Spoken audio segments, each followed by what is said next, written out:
And welcome to the channel. Today I'm going to show you how you can perform reverse Google image search on the NOKIA C12. So in the first step we have to open the google.com in the web browser.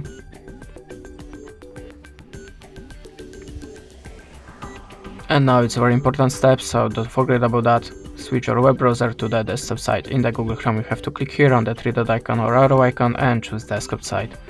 Now tap on the small camera icon and choose upload a file.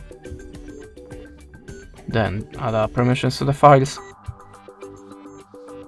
and choose the photo that you want to search in the Google, like this one. Click done and whole process starting automatically, and now we're looking for similar or the same image in the Google database.